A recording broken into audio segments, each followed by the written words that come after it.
దున్నపోతు తీరుగా ఉన్నటువంటి ఈ గవర్నమెంట్ని ముళ్ళుకర్రతో పొడవటానికి కదా జగన్మోహన్ రెడ్డి గారు ప్రజల్లోకి వెళ్ళేది, పర్యటనలు చేసేది. హెలిప్యాడ్ దగ్గర అసలు ఎందుకు భద్రత ఉంచారు చెప్పండి మీరు?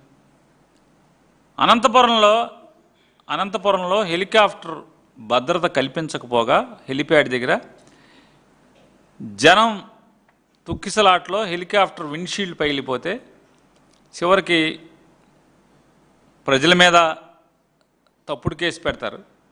హెలికాప్టర్ పైలట్ని పిలిచి వేధిస్తారు, పోలీస్ స్టేషన్కి పిలిపించి. చూడండి అసలు ఎలా ఉంటుంది హెలికాప్టర్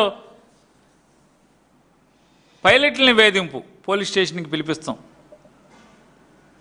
వాళ్ళు చివరికి ఎవడో ఒకటి రికమెండేషన్తో తప్పుకుంటున్నారు, కానీ లేకపోతే వాళ్ళని కూడా జైల్లో పెట్టి లోపల వేసేవాళ్ళు.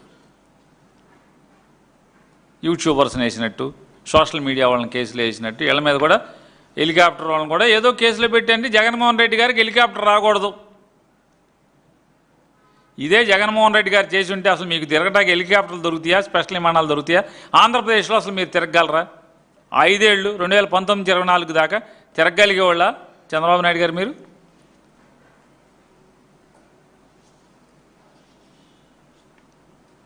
ఈ రాష్ట్ర డీజీపీలు, 2 డీజీపీలు మారారు ఈ చంద్రబాబు నాయుడు ప్రభుత్వం వచ్చిన తర్వాత. ఇది 2వ డీజీపీ, మొదట ఆయన మారాడు.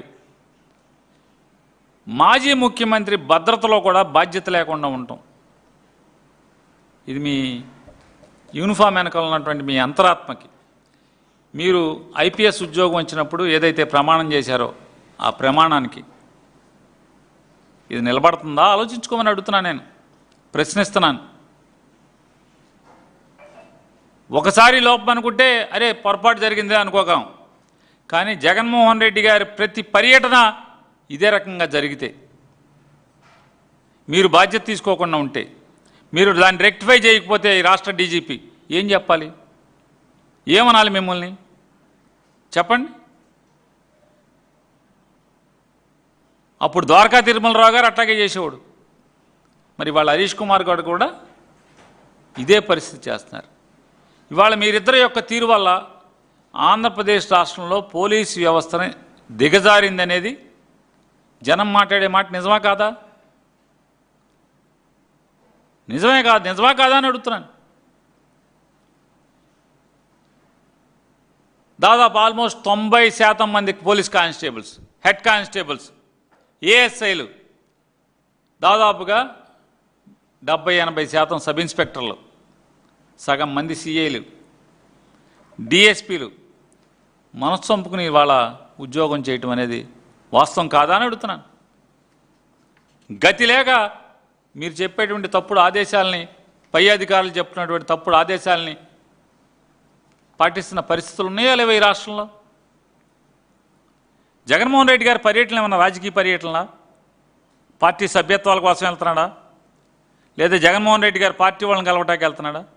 ఇవాళ ఈ రాష్ట్ర ప్రభుత్వం యొక్క బాధ్యతారాహిత్యం వల్ల, నిర్లక్ష్యం వల్ల, తప్పుడు పరిపాలన వల్ల ఉత్పన్నమైనటువంటి ప్రజల యొక్క కష్టాలని 90% జగన్ గారు ఈ 2 ఏళ్లలో దాదాపుగా 80-90% పర్యటనలన్నీ కూడా ఏంటది? రైతాంగం కష్టాలని పరామర్శించడానికి వెళ్ళే పర్యటనలే కదా అన్ని ప్రోగ్రాంలు. మరి సిగ్గుపడాల్సింది ప్రభుత్వం. సిగ్గుపడకపోగా, సిగ్గు లేకుండా జగన్మోహన్ రెడ్డి గారి పర్యటనల్ని ఈ రకంగా తప్పుడుతనంగా చిత్రీకరించడం, బాధ్యత లేకుండా ఒక రాష్ట్ర మాజీ ముఖ్యమంత్రి Z+ కేటగిరీలో ఉన్నటువంటి వ్యక్తి యొక్క భద్రతని గాలికి వదిలేసి ఇవాళ మీ ప్రభుత్వం తీరు ఎట్లా ఉంది? దున్నపోతు తీరుగా లేదా అని అడుగుతున్నాను. దున్నపోతు తీరుగా ఉన్నటువంటి ఈ గవర్నమెంట్ని ముళ్ళుకర్రతో పొడవటానికి కదా జగన్మోహన్ రెడ్డి గారు ప్రజల్లోకి వెళ్ళేది, పర్యటనలు చేసేది.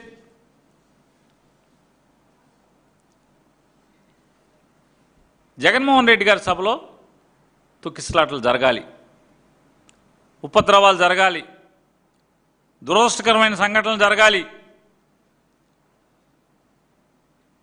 జగన్ గారి మీద నిందలు వేయాలి. చూడండి, బాధ్యత అంటే జిల్లా ఎస్పీ గారేమో బాధ్యత తీసుకోడు, డీజీపీ బాధ్యత తీసుకోడు. ఒక Z+ కేటగిరీ ఉన్నటువంటి ఈ రాష్ట్ర మాజీ ముఖ్యమంత్రి భద్రత గురించి ఈ సొల్లు పురాణం. 2004 దాకా కూడా ఇదే అరాచకాలు చేశారు. ఈనాడు పేపర్లో, ఆంధ్రజ్యోతి పేపర్లో. రాజశేఖర రెడ్డి గారి ప్రభుత్వం ఆపగలిగారా? ప్రభుత్వం రావడంలో అని అడుగుతున్నాను. ప్రజలను ఏమార్చగలిగారా? 2009లో కూడా ఈనాడు, జ్యోతి ఇదే రీతిని వ్యవహరించారు. 2009లో కూడా రాజశేఖర రెడ్డి గారు మళ్ళీ గెలవటాన్ని ఆపగలిగారా? చంద్రబాబుని గెలిపించగలిగారా? 2019లో కూడా 19 వరకు, 14 నుంచి 19 వరకు కూడా జగన్మోహన్ రెడ్డి గారి వ్యక్తిత్వాన్ని కిరాతకంగా, దుర్మార్గంగా వ్యక్తిత్వ హననం చేస్తూ వార్తలో వండి రాస్తారు వార్తలు. 19లో 151 సీట్లతో గెలవటాన్ని ఆపగలిగారా అంటున్నా. మీరు ఎన్ని తప్పుడు రాతలు రాస్తే మాత్రం రేపు 29లో ప్రజలు చంద్రబాబు నాయుడు గారి ప్రభుత్వాన్ని పచ్చడి చేయటం, కూలదోయటాన్ని ఈనాడు, ఆంధ్రజ్యోతి ఆపగలవా అని అడుగుతున్నాను. చచ్చిపోయిన ఆయనతో ఆహా శభాష్ అని మీరు అనిపించేట్టు రిపోర్టింగ్ చేస్తారు. 2023లో అసలు బాసినటువంటి ఒక మాజీ సర్పంచి ఇవాళ ఎయిర్పోర్ట్లో వాళ్ళ భూమి మీద విమానం దిగటం చూసి ఆయన ఆనందభరితుడయ్యాడని చెప్పని రిపోర్టింగ్ చేస్తాయి. 3 ఏళ్ల క్రితం చనిపోయిన ఆయన ఎవరు రిపోర్టింగ్ చేశాడు? పైనుంచి రామోజీరావు గారు వార్త పంపించాడా? కాదండి, రామోజీరావు గారు పైనుంచి రాశాడా వార్త? మామూలుగా ఉంటుంది కదా, విజయవాడ, అమరావతి, నంద్యాల, విజయవాడ టౌను, విజయవాడ బ్యారేజీ, విజయవాడ అది ఇది బెంచ్ సెంటరు, అట్లాగే పైన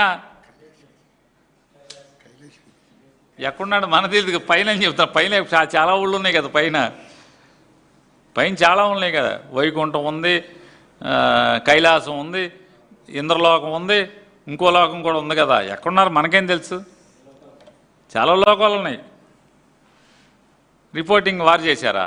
ఎవరు చేశారు? ఇట్లాంటి తప్పుడు వార్తలు సిగ్గుపడకుండా ఇట్లాంటి జర్నలిజం చేయాలా అంటున్నా. ఆత్రం ఆగదు. ఈనాడికి ఆత్రం ఆగదు, జ్యోతికి ఆత్రం ఆగదు, నారా లోకేష్కి ఆత్రం ఆగదు. చూడండి ఇక్కడ ఏంటయ్యా అంటే ఇక్కడ రాస్తారు. రామోజీరావు అబ్బాయి రాస్తున్నాడు. తమ అల్పాహార దుకాణాన్ని వైపాకా శ్రేణులు ధ్వంసం చేయడంతో ఆవేదనలో మహిళలంట. ధ్వంసం ఎందుకు చేస్తారు? ధ్వంసం చేస్తారా?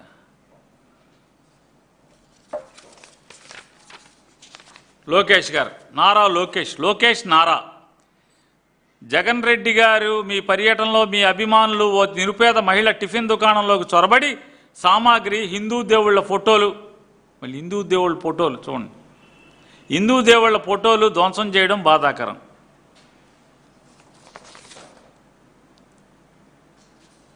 రోడ్డు మీద వేల మంది నియంత్రించకుండా వదిలేసిన వాళ్ళు ఎవరు? నీ ప్రభుత్వం కదా లోకేష్ నాయుడు, నీ ప్రభుత్వమే కదా. బాధ్యత లేకుండా అన్ని వేల మంది వస్తే సరే, ఇక్కడ వైకాపా శ్రేణులు దేవుళ్ళ ఫోటోలు బదలు కొట్టారు. సరే, నీ ప్రభుత్వమే కదా. శ్రీకాకుళం గుళ్ళో భక్తులెట చచ్చిపోయారు, పోలీసులు ఎందుకు వాడలేదు? మరి నిన్ను ముద్దాయిగా దోషం చేయలేక్కర్లేదా? మరి అక్కడ దేవుడి గుళ్ళో వైకుంఠ ఏకాదశికే, ముక్కోటి ఏకాదశికో ఏమైంది?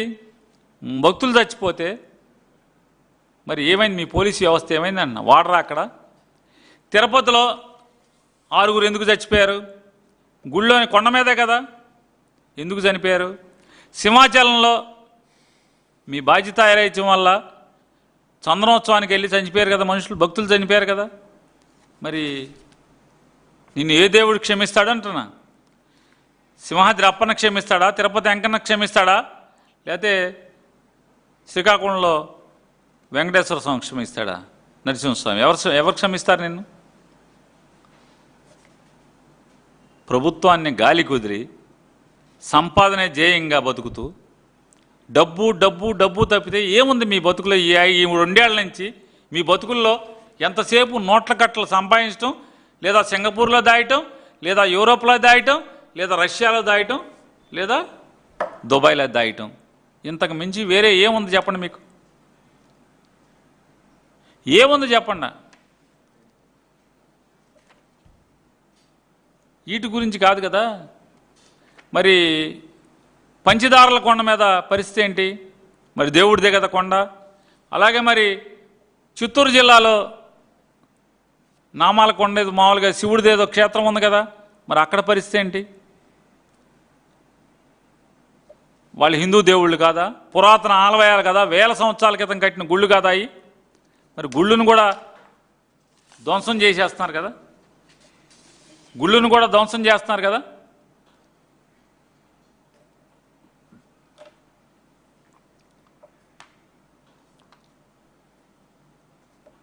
ధ్వంసం చేస్తుంటే ఇవాళ మీరు సిగ్గు లేకుండా ఇవన్నీ మాట్లాడతారు. ఈ ఆత్రం లోకేష్ నాయుడు గారికి ఆత్రం, రామోజీరావు గారి అబ్బాయికి ఆత్రం, రాధాకృష్ణ గారికి ఆత్రం. ఏదో అన్న సామెతగా ఉంటుంది, అక్క ఆత్రమే కానీ అప్ప ఆత్రమే కానీ బావ బతికే లేదని చెప్పని సామెత ఉంటుంది పల్లెటూళ్ళలో. మీ ఆత్రమే కానీ ఈ ప్రభుత్వం బతికి బట్టగట్టే సమస్య లేదు, గుర్తుపెట్టుకోండి. మీ ఆత్రమే తప్పితే అప్ప ఆత్రం బావ బతికేది లేదని చెప్తా ఆత్రమే కానీ ఆత్రమే మిగులుతుంది, బతికేది లేదు. ఆఖరికి ఈ ప్రభుత్వం పోవాలని, ఈ ప్రభుత్వం సర్వనాశనం అయిపోవాలని చంద్రబాబు నాయుడు, లోకేష్ నాయుడు అధికారం పోయి బజారున పడాలని చెప్పని సాక్షాత్తు తెలుగుదేశం పార్టీలు కార్యకర్తలు కోరుకుంటున్నారా లేదా? పూజలు చేస్తున్నారా లేదా? మీకు చందాలు ఇచ్చిన వాళ్ళు అమెరికా నుంచి, యూరోప్ నుంచి, ఆఫ్రికా నుంచి, అంటార్కిటికా నుంచి, ఐస్లాండ్ నుంచి మీకు చందాలు పంపించిన వాళ్ళు ఏం పూజ చేస్తున్నారు? వీళ్ళు పోవాలరా, కుప్పకూలి పోవాలి వీళ్ళు. అసలు వీళ్ళకి బాగా పొగరబలిచిపోయింది, డబ్బు పిచ్చి పట్టింది, పోవాలి వీళ్ళని చెప్పనే దేవుడికి దండాలు పెట్టుకుంటున్నారు కదా అందరూ. ఇది నిజం కాదా అంటున్నా. పేరుకేం చెప్పారు? ఇది కమ్మ కాపు ప్రభుత్వం అన్నారు. కమ్మోళ్ళు ఎడుతున్నారు, కాపులు ఎడుతున్నారు మీ ప్రభుత్వంలో. ఏడవనోడు ఎవడంటున్నా, ఏడవనోడు ఎవడు? పలానోళ్ళు మీరు చెప్పండి, పలానోళ్ళు లేదని. అసలు మీ అవినీతి లేనిది ఎక్కడుంది? అమరావతి దగ్గర నుంచి మొదలెట్టి అసలు మీ అవినీతి లేని పలానా చోట చెప్పండి. ఈ ఆంధ్రప్రదేశ్ రాష్ట్రంలో భూమిని వదలటలా, మట్టిని వదలటలా, నేలని వదలటలా, సముద్రాన్ని వదలటలా, ఆకాశాన్ని దేన్ని వదలట్లేదు. దేన్ని వదులుతున్నారు? పలానా దాన్ని వదులుతున్నామని చెప్పండి మీరు. జగన్మోహన్ రెడ్డి గారి పర్యటనలో తొక్కిసలాట జరిగిపోవాలి, ఇట్లాంటి నిందలేయాలి. అదృష్టవశాత్తు ఎవరయ్యా అంటే చందన వరలక్ష్మి, చందన దివ్య. వీళ్ళిద్దరూ వైఎస్ఆర్ కాంగ్రెస్ పార్టీకి వీరాభిమానులు కాబట్టి మీ పాచికలు పారలేదు. ఎంఆర్ఓ ఫోన్ చేస్తాడు,